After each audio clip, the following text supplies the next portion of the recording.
All right, so this is days 2 and 3 of the small account challenge. Reason I didn't upload yesterday is because we took a really big hit to our account, and I didn't have the heart to upload. So we're gonna go over yesterday's trades, and then we're gonna go over a couple of today's trades. So what happened yesterday is we took a very substantial loss in our account. 441 before commissions, 449 after commissions. And basically, after that, um, I couldn't upload. I just didn't. I didn't feel like it. I had stuff to do. I had to get my mind off of it, and I had to create a new game plan because I had less cushion now. My count was down to 770 this morning, and so I have very little cushion left to trade with. So from now on, we changed our strategy guide. Let's pull that up. And now, if the first trade is red, even by something that's $20, we quit the day. That's just the new rule that we're implementing. If our first trade is a loss greater than $20, we walk away. I can't afford it. So, and now we've also brought our goal down to 20 to 40 bucks a day, just making a couple extra hours of work pretty much, like 2 to 3 hours of work at a minimum wage job. So that's what I'm going for now, at least for the next week or two. Then we'll maybe look at sizing it up to 50 to 70. But for now, it's going to remain to 20 to 40. And then we brought our share size down for the most part. And I'm actually bringing this down further here. So that's on dip buys, we're bringing the size down. And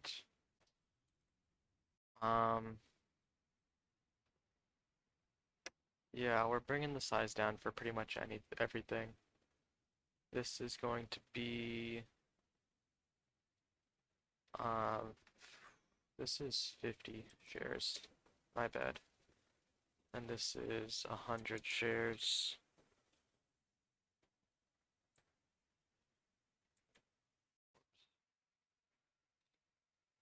And this is 200, 100, and 50. I think that's it.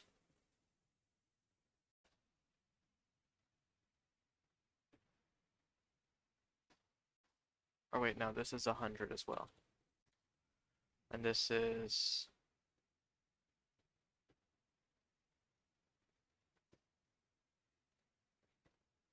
this might be 100 to 200. Alright, so we changed our share sizes now. And yeah, basically after yesterday we kind of reset this whole thing. And today all we were expecting was $20. That's all I wanted. See, because if I came back swinging today and swinging for the 400 I lost, then I'd probably dig myself a grave where I'd be blowing up my account today. So I live to trade another day. That's what I'm gonna say here.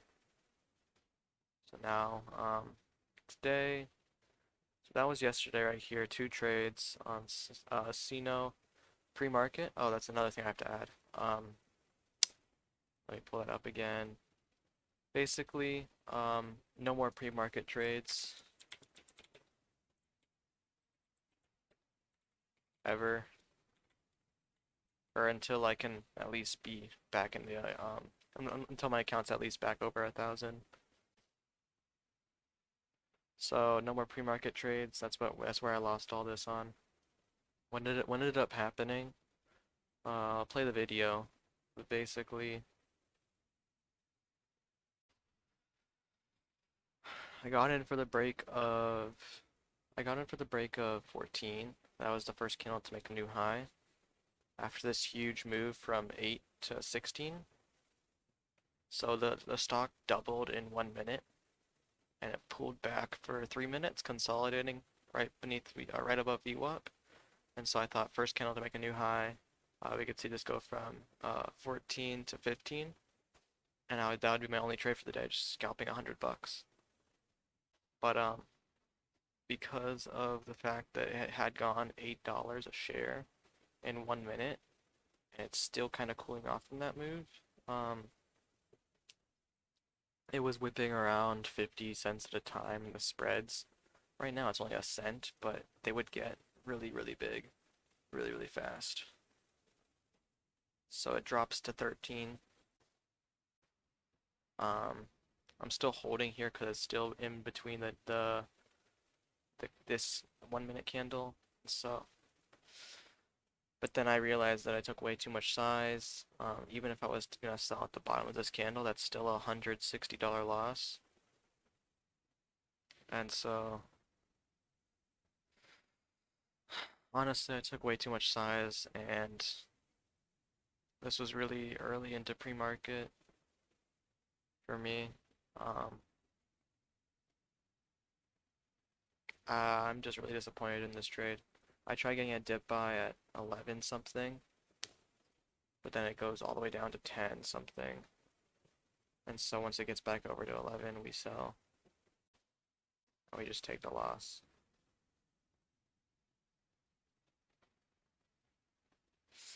So from here, I think I pull up what's it called? Yeah, I pull up the strategy thing and I'm like, okay, what if we can just get back to minus 150 on the day? Okay, so I'm waiting for this. I think I don't take another trade till way later.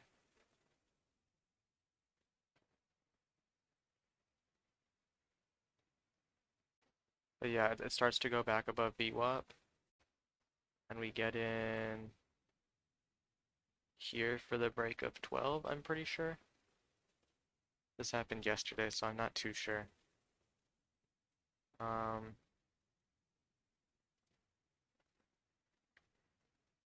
it might be for the break of 12. Uh, let's see here though.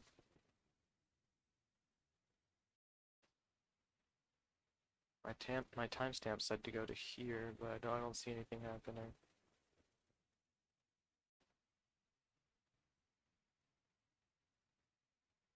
Alright, yeah, it's for the break of 12.50. So we're in for the break of 12.50. We actually sell for 20 cents profit at 65, but we don't get filled, and we end up having to panic. So we don't get filled at 65, and then it comes back down 20 or 30 cents below our price. And then it starts looking like the green's going to go through at 40. And we look to add. And at this point, we're already emotionally fueled because of the loss earlier. So this ends up just being another wreck of a trade. I think once it gets down to 12, we sell. It blows through 12, and now we're just like, okay. I think it goes back over 12, and now we're like, okay, our stop is 1190.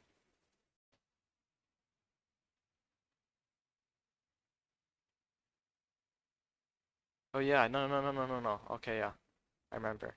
So yeah, it comes back up, and it breaks this new high, and we try selling again. Uh, and we really just needed to sell on the bid. We should have learned our lesson from the last time trying to sell on the ask. But selling on the bid is where we needed to sell. We sold on the ask. Spread opened up. And people started selling at 50 right there. and instantly flushes down. No way of getting out.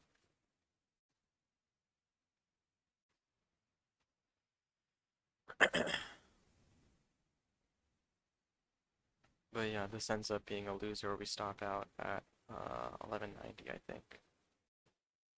Might be 12.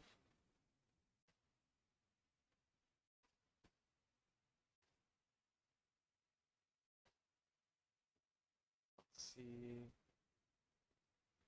I know we stop out on this candle.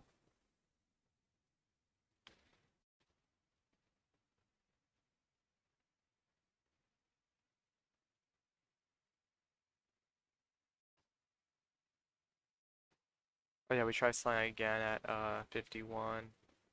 No fill.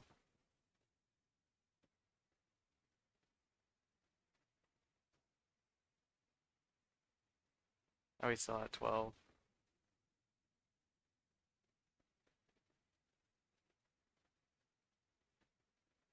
So that puts us down 450 on yesterday. And yeah, going into today, we changed up our strategy, looking to um, only be up 20 to 40 bucks a day, and treating this not as a career yet, but treating it as just a secondary source of income that's very, very, very little, and we can grow it. But yeah, I don't want all my hard-earned money to go away just like that. So now we're treating it, instead of shooting for 100 a day, shooting for just an extra hour of work in the span of a couple minutes would be nice. And so that's where we're going to take it from here on to probably the rest of February. Um, we're going to do that tomorrow, and through the next week, and most likely through most of February. But eventually we're going to have to double it up to like 50 to 70 bucks a day, and then I'll be happy with that. But so that was yesterday, and then today we took 17 trades. One, two, three, four losers. So 13 winners, four losers. So we're back to scalping. Very quick entries, quick exits, and average winners like 9, 10 bucks, and average losers like 12, 15 bucks. And because we have such a high accuracy with this strategy, we're able to do that. So let's go to the recording of today. First trade is on AACG, getting in here as it comes back up to its high of day. Wait for it. So high of day is 86.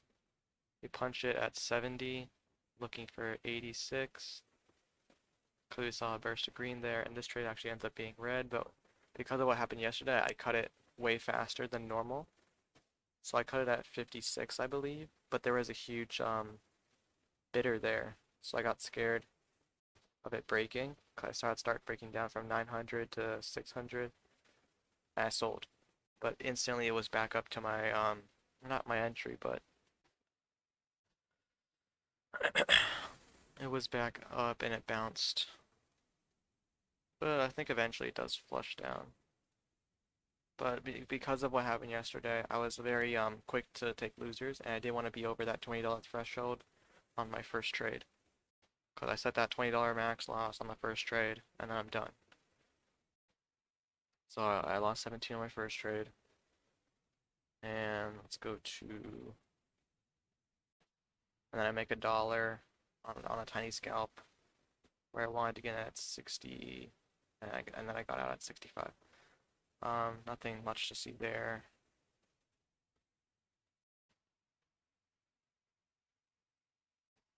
All right, let's see. Okay, so here it had just hit its high of day and fake false broke, and so we get a dip buy here at 41, and we're selling at 53. Right, 50. So for a quick $9 winner.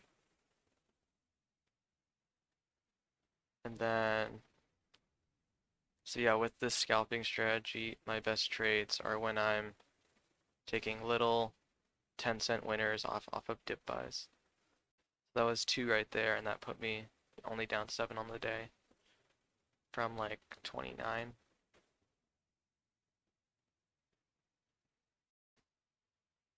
All right, next spot is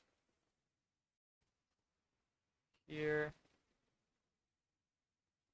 All right, so CPSH is popping up. It's very high price, so I see how many shares I can take just to make sure I'm not gonna max out because my buying power reduced significantly yesterday. So I want to make sure I still have enough to take like 50 shares of a $20 stock. I didn't want to do the quick math. Um, so here's 50 shares, and we're looking for the highest 70 here. So any green in the 30-40 area means it's probably going to shoot up to 70 because of how much it rose in this last candle. So we see 48, and we punch it at 59 and sell it at 83. That was a $12 winner, 10 at 10.75 after commissions. But we said I don't think I traded CPSH again because I was just like, wow, it's weird, it's really ropey, and so I didn't want to trade that again. But moving on, we have, yeah, see, it keeps on going. I think it ends up going all the way to 29 today. But I didn't trade any of that because of how high priced it is and what happened with SINO yesterday. So next trade, there was a few tiny scalps in between there and here. Actually, I was supposed to take a look at this one. No, I wasn't. But here. So high of this candle is 5. We get it at 89, looking for 5. Holding it for the break of 5 because that seller is coming down. We try selling at 505, don't get filled. We sold our initial half at 5, and then we sell the rest of it at 503.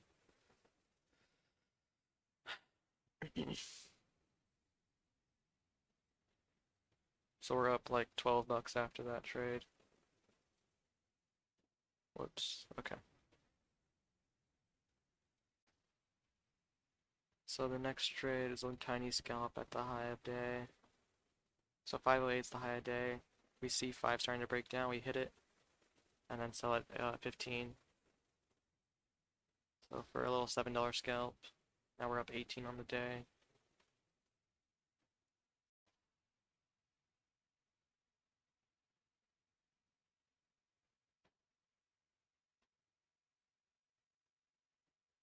All right.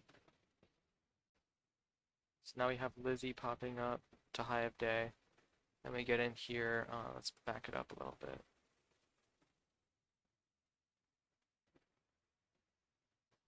Lizzie's popping up to high of day, and it's $12 a share, so we bring our order down to 50 shares. We see 12 breaking right there, and now we punch it, selling at 17, 18, yeah. So we took 7 bucks on Lizzie, and then so a lot of small trades. So we get in again on Lizzie, over 24, and then selling at 29 for a little 250 winner. Probably like $1 after commissions. Not really worth it considering the risk, but well, actually there wasn't that much risk because it was breaking through high day. So and we were only exposing 50 shares. But here, let's see, the next spot we wanted to watch. So a lot of this middle ground of the day. Here, let's pull up the. So here was Lizzie. And the rest of it was just little $9, $6 scalps. I had a $9 loser. And let's see, it wants me to go to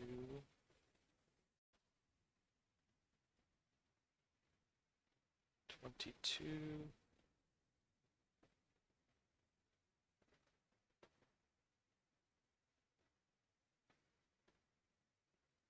Alright, so high here is 505, 510.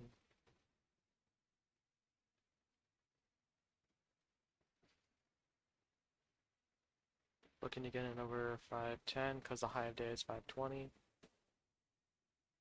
So we get in at 15 and we sell at 28. A little bit of a bad fill on the entry. We hit the button at 10, but it was a good trade. Good trade. Can't complain. And then next trade happens immediately after, and this is our last trade of the day. So high is 540.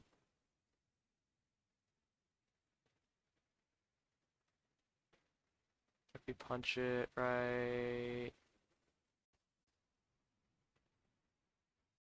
here.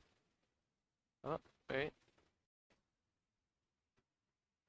Yeah, right there.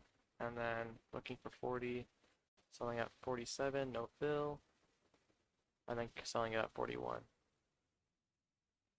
So another $9 winner, and that puts us up. The rest of the day we didn't have any trades. So from there, that put us up 55.83, and then after commissions, we are up 30.46.